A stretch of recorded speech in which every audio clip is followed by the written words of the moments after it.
So I am very excited to have this informational interview today, and I am joined by Congressman Tom Osborne from the great state of Nebraska, where he also led the Nebraska Cornhuskers to three national championships. Sorry, Go Huskers. Go Huskers. every time I tell But that joke, it gets funnier. I do not have an E in the end of my last name, and I have an H in my first name. So yes. Thank you for joining me and putting up with my sense of humor. Tom Osborne really was the three-time national champion coach at the University of Nebraska Cornhuskers, and not only served as a congressman from the state of Nebraska after he retired, but ran for governor. He did not win governor. He did come back as an athletic director, but that is not who I've got on the screen, and that is not what we're doing. Informational interviewing is something that we're doing. So, Tom, thank you for doing this with me. Tom is my coworker on the Center for Student Success floor. And what a lot of people may not realize is that he has a long-standing career in education, and that's actually something we're going to talk about today. How is your day going, Tom?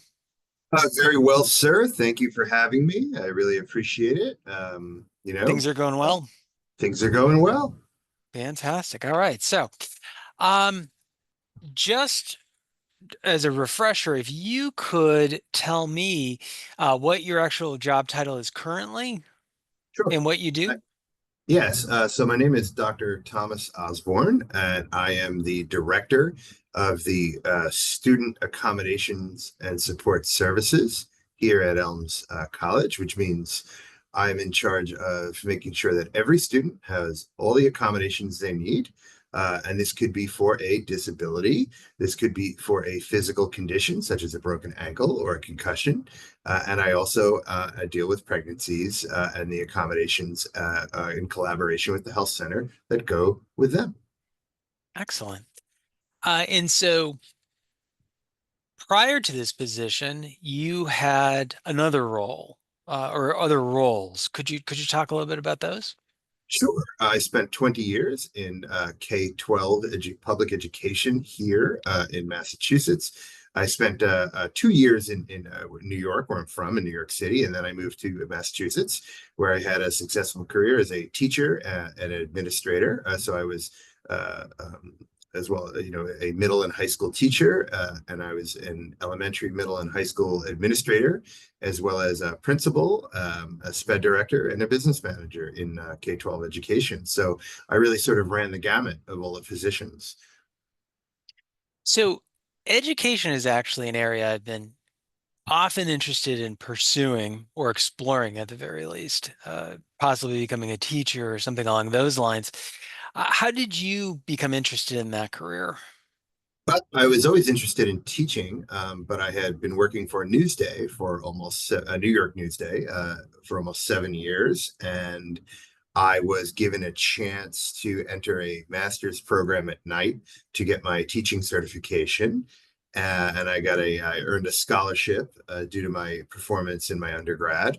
So I took the chance and I switched careers.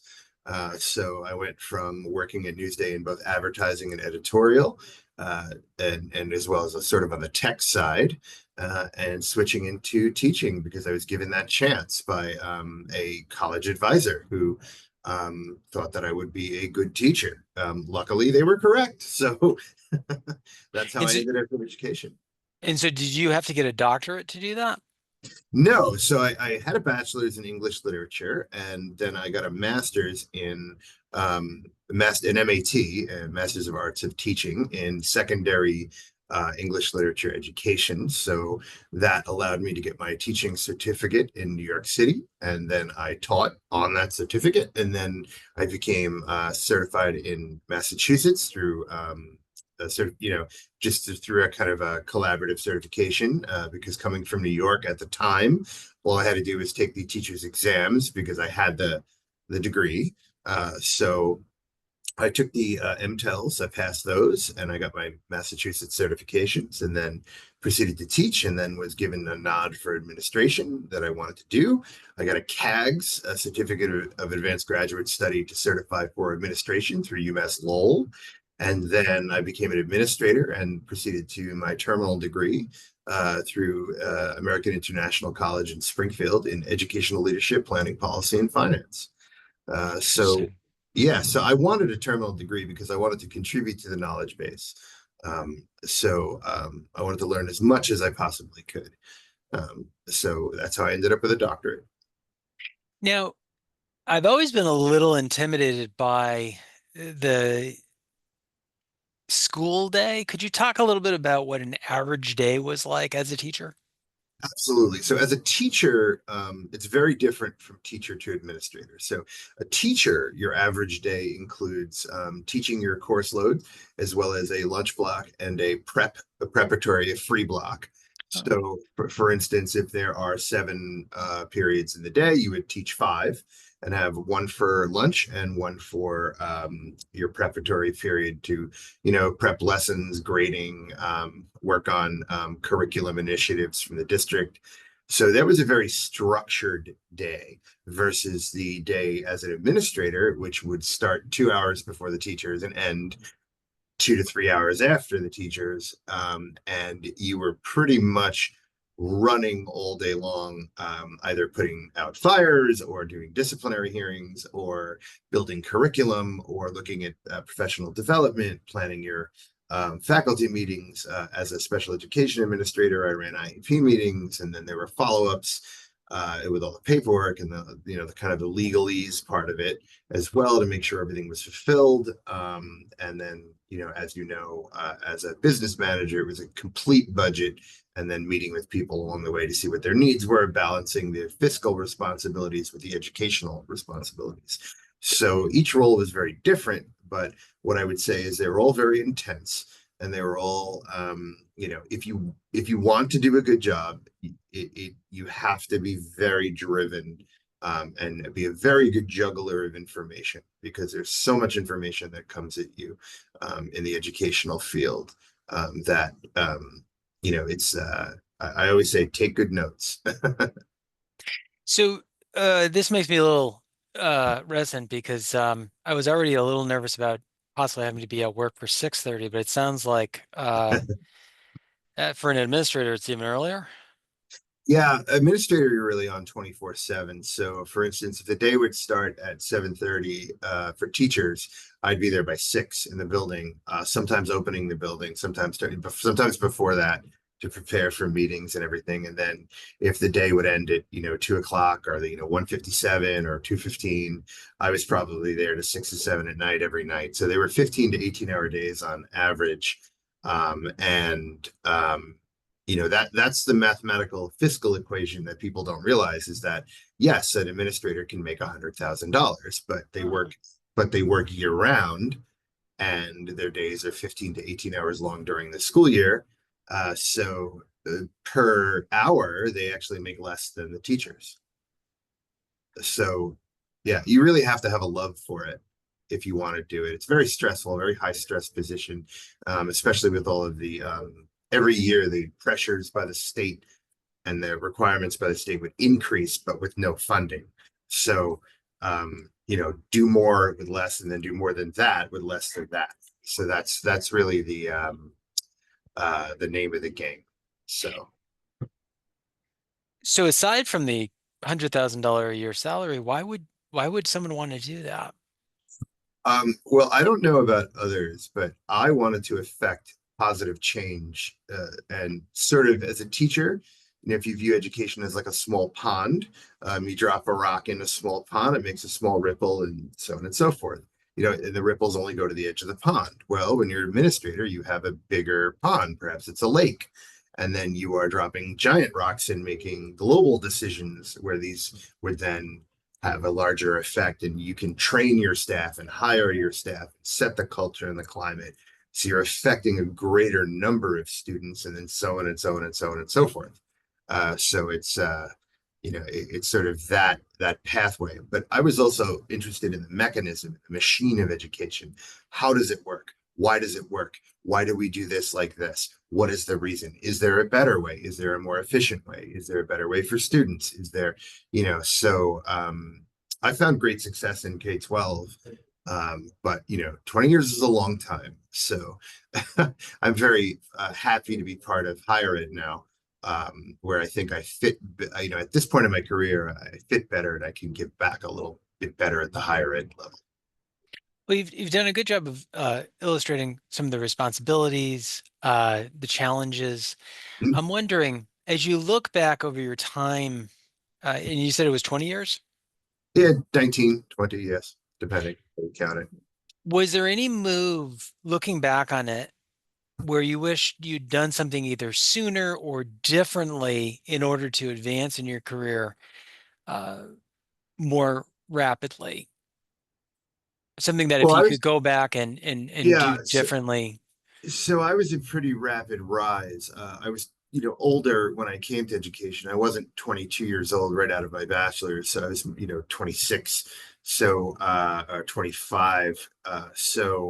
Um, my rise was pretty rapid. I was an administrator by 33, 34 years old. And not to interrupt you, but that strikes me as oddly enough on the young side for a school administrator, isn't it? It is, and that's sort of what I wanted to do. So I was driven that way. I only was in the classroom for 6 or 7 years before becoming an administrator. And administrators have a half-life sort of like the average administrator in Massachusetts does not work a full 3-year contract. So the average when you sign an administrator is less than a contract because of the pressure and because of how difficult and political the job becomes. So there is quite a high turnover rate in administration, and there are chances for younger staff to get involved. And would I do it now? Being almost 50, probably not. But again, would I do my doctorate now, being almost 50? Probably not, because I have 2 children, so it's it's just different life situations. And when I became an administrator, I had no children, and I had a lot more energy. So I could sort of tap into that more, and I was interested in it, very, very interested. So that sort of drove me forward. So I'm actually going to leverage the tiara method for this next part, and we're going to start off with trends. Tom, could you tell me where you see the education industry going uh, in the near future? Yeah, so I think that public education in K-12 overall in general is a failure because they do not use the correct metrics to judge progress. Vis-a-vis, they used to have the leveling system in Massachusetts when I was an administrator. Level 1, you're at the top. Level 2, that's where most, 2 and 3 were most people. Level 4, they started to look at you for assistance, and level 5, the state took over. But in almost 100% of the cases, the state has taken over systems and not improved them, because there is no improvement when there is no funding, when there is no there's no drive to do that. And when you're judging student improvement numbers on one exam on one day, it gets very difficult to really prove progress. So they don't have any idea what progress is, nor how to judge it. There's no metric that is fair and equitable to judge this progress. So I do see the downward spiral continuing within education. The other issue we have is that the money just isn't there to pay for the highest quality candidates. Maybe in English, sure, but you can't say to a 22-year-old with a chemistry degree, come make 37 or 42,000 a year and have to do all this work and this planning and have parents yell at you and the situations and the safety and the school shootings and all the stuff where you can make, 80, $90,000 a year starting in a lab and have your school loans you pay your school loans off and proceed. So, to get high quality candidates in certain areas is very, very difficult. The pandemic really also threw it into sharp relief. I can tell you that when I started as an administrator, I would get almost 1,000 applicants for an English teaching position. And by the end, we were getting 10 or 12.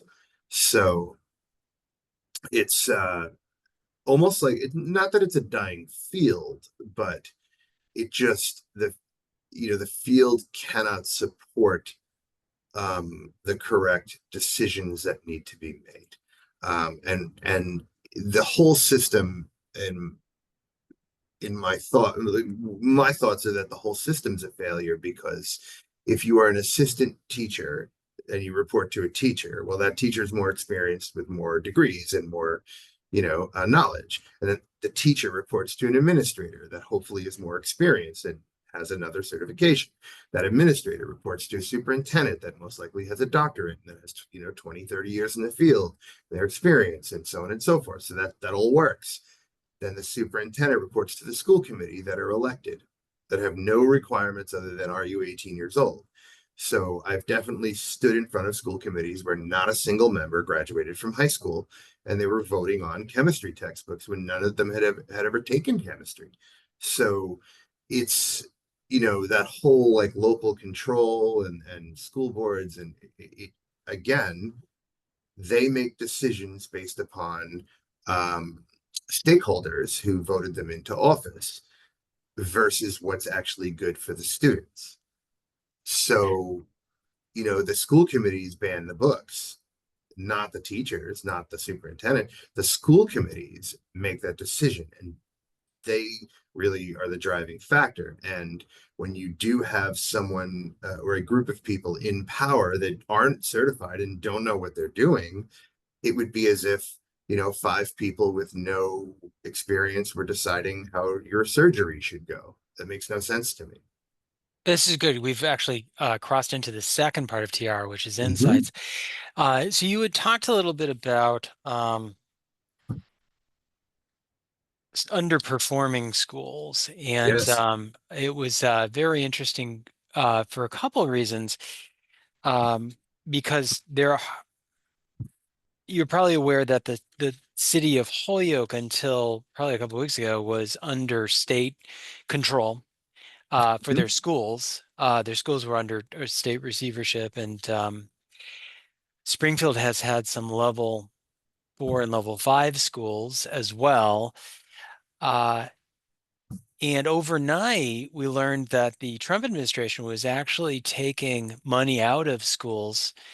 Um, of all the schools in the state, the Commonwealth of Massachusetts, Springfield got hit with the largest loss of funding in to the order of $47 million. When you're talking about school systems that are underperforming and struggling already, the loss of additional funding in the ballpark of $47 million.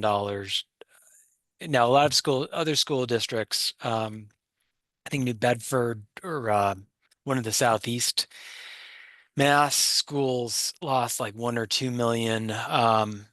So 47 million. But regardless if it's 2 million or $47 million, how does that type of loss of funding tend to impact a school?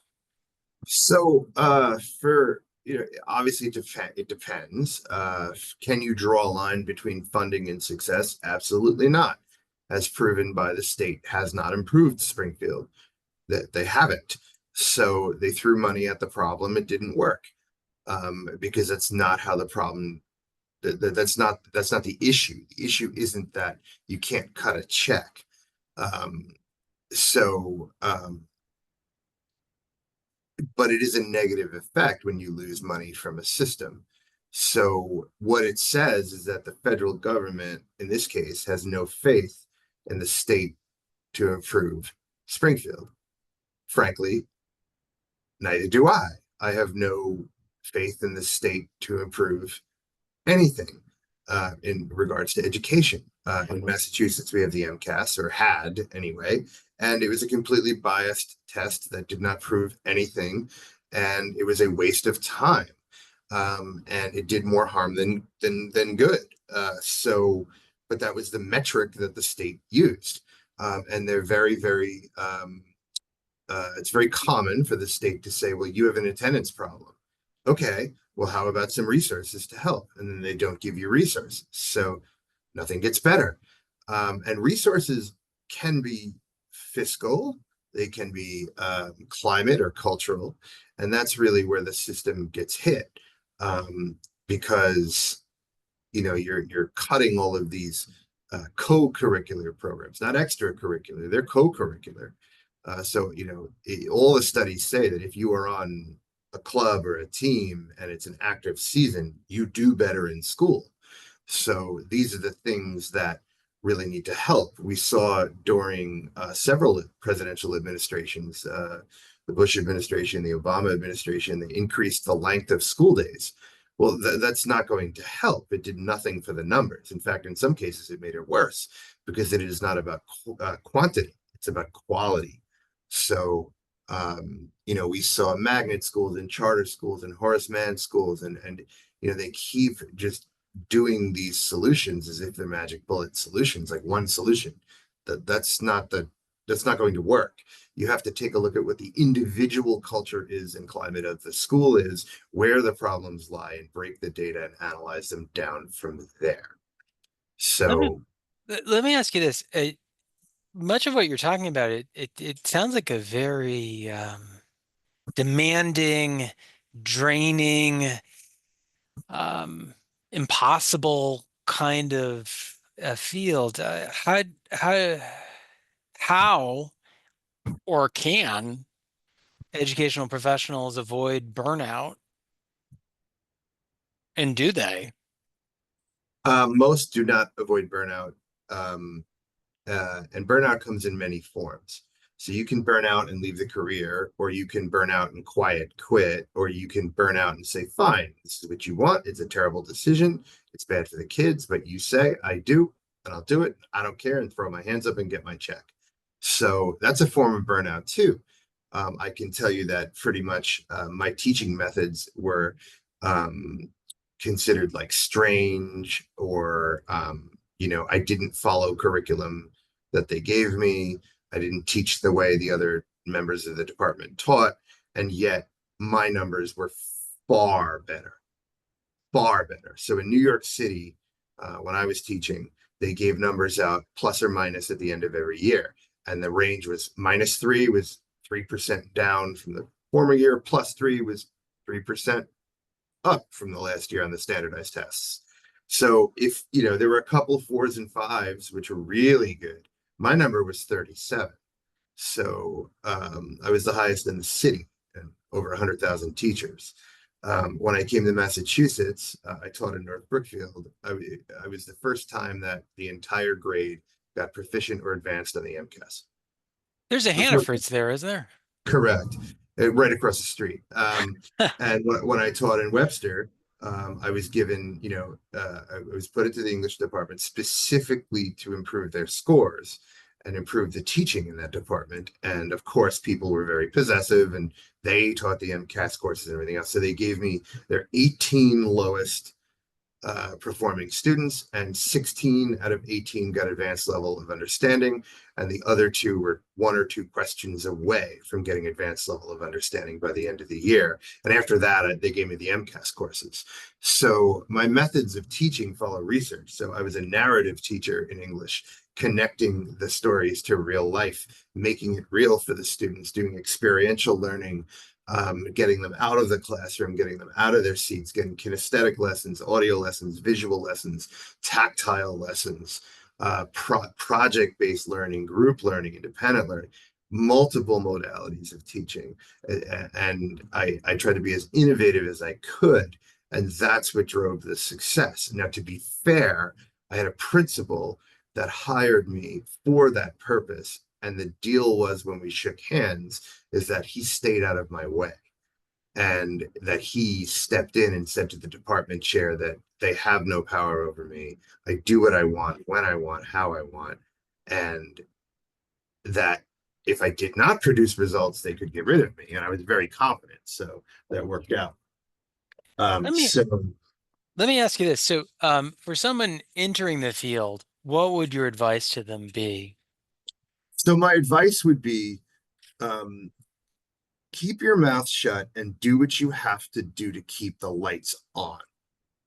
Check your boxes, and all of your other time should be spent on creative lessons, on lessons that are interesting. Listen to the feedback from your students. Ask them what they want. Test their prior knowledge. See, involve them. Because I used to say, um, this is your school, this is your classroom, this is your class. I work for you. So you need to tell me how you want me to present this information. Now we have to do this together. We have to do this novel because that's what the school committee says. So we have to get through this. But what do you want to do after? You want to do Greek mythology? You want to do fiction? You want to do, like, what do you want to do? Let's go. Let's decide. Let's together. Let's get through what we have to do to get to the really good stuff. So, involve your students in the room. It's their room. It's, my students, I never had any behavioral problems, never. They would police themselves because it was their room. And I didn't care. Like, if the rule didn't make sense, we didn't follow it. So, like, to me, students in coffee in high school, they don't let them have coffee, they don't let them have drinks in the room. Like, I didn't care. You drink what you want. And the excuse was always like, well, what if they spill it? I'm like, well, then they go to the bathroom and they get paper towels and they clean it because it's their room. It's their space. And that's it. I had a couple spills. They cleaned it. No big deal. And people said, well, what if they bring alcohol? I said, you smell the drinks. Like, it's move on. It's fine, you know? So, and they said, well, we're trying to prepare them for college. And I'm like, I showed up in a bathrobe with drinking coffee to all my classes and got a 4.0 and a scholarship. So what do you want to say? You know what I mean? It's don't have a God complex. I never had my desk at the front of the room. In most of my classrooms, I had my desk removed. And I set my room up like an amphitheater, like a horseshoe amphitheater style, with tables and not desks. So, like folding tables, brown folding tables and chairs. And we really treated it like I'm going to treat them with the respect that they deserve. And as a result, I got respect. My lessons got respect. And be honest. I would tell them, like, when we got to study Nathaniel Hawthorne, I hate Nathaniel. It's like, it gives me stomach acid to read that garbage. And I hate it. But he's a seminal writer. You should read him. You should experience him. You should analyze him. And guess what? You might like him. And that's fine. I don't like him. And that's also fine. But we're going to do it together and we're going to make it through. Not everybody likes going to work, but we love putting gas in our car and having that nice car. So that's okay. You got to trade sometimes. And being real with students like that, they know you tell them the truth and they'll be with you. They're allies. So be an ally to your students and be honest and just be real. And if you're not feeling well, I could say to my students, guys, I have a flu. I got to sit down. I don't feel good. Could we just like lower it down a little bit today? I got a headache. No problem, sir. We got you. You want a coffee? I'll go get you one. Like, no problem. We just took care of each other. No problem. So, Let me ask you this. What are some resources that people new to the field of education might not know that are out there that you would encourage people to leverage? yeah, well, first of all, AI is a tremendous resource. And, everybody's afraid of it, right? But AI is like anything else. If you use it correctly and it's a good tool, it can do wonders for you. So if you are a science teacher and you are teaching a lesson on volcanoes, you have a degree, you passed your MTELs, you're a teacher, you got the job, you're certified, you've done everything. Don't spend 4 hours writing a lesson.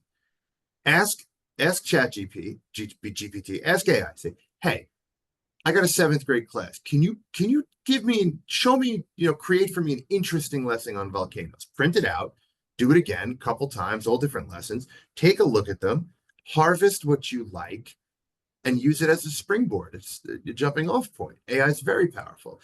The other thing is teachers pay teachers.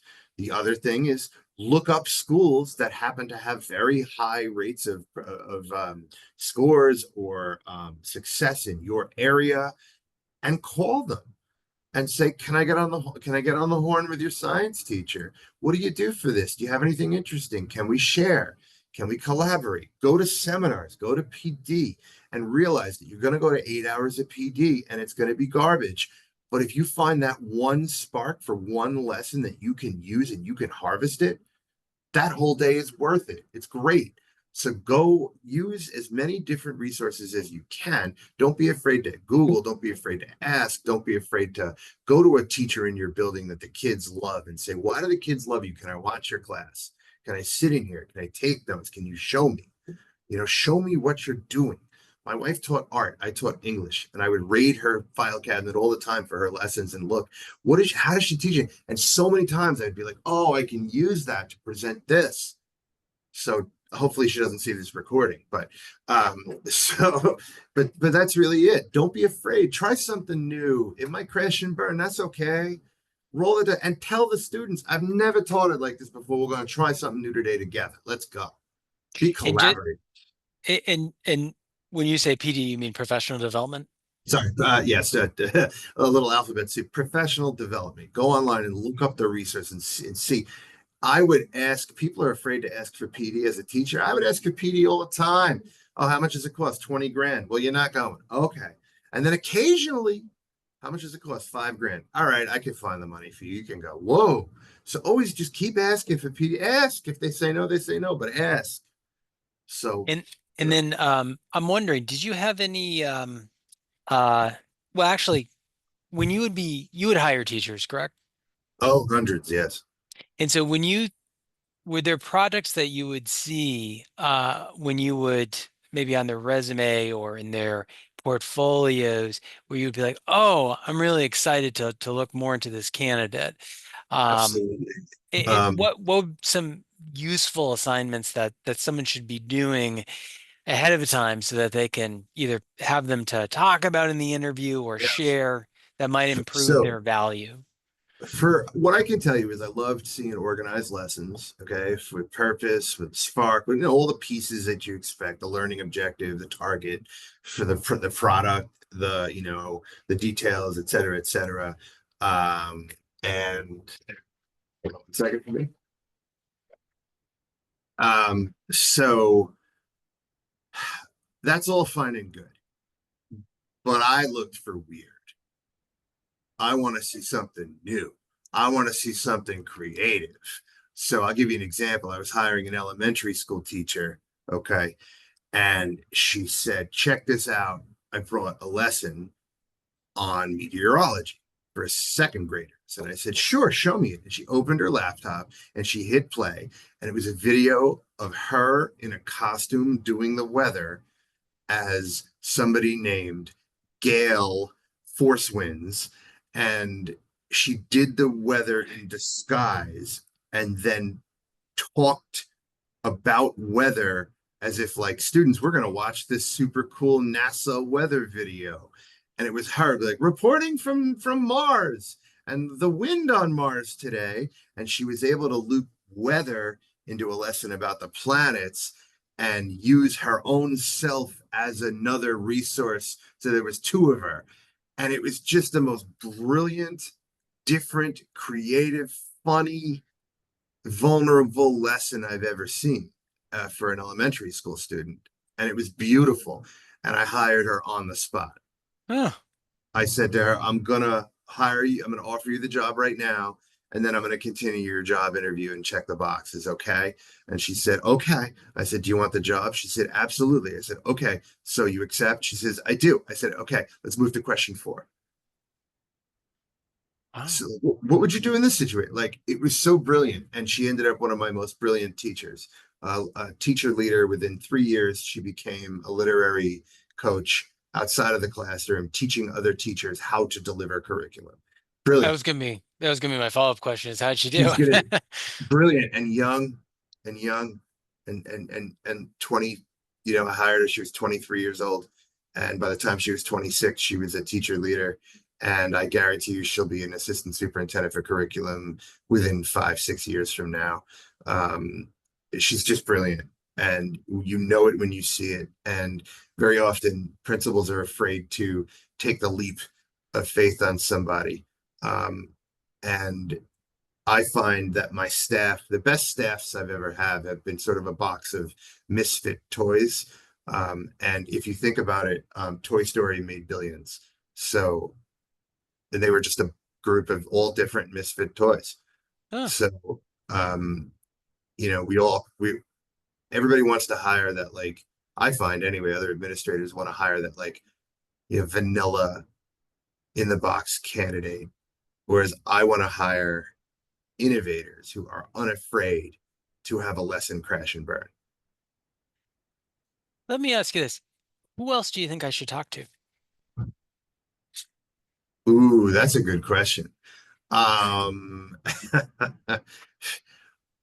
I would, well, what's your purpose? That's the question. Well, what do you want to know? So I guess the best to get a general understanding of the field of education and what my next steps might be in terms of plotting out my career.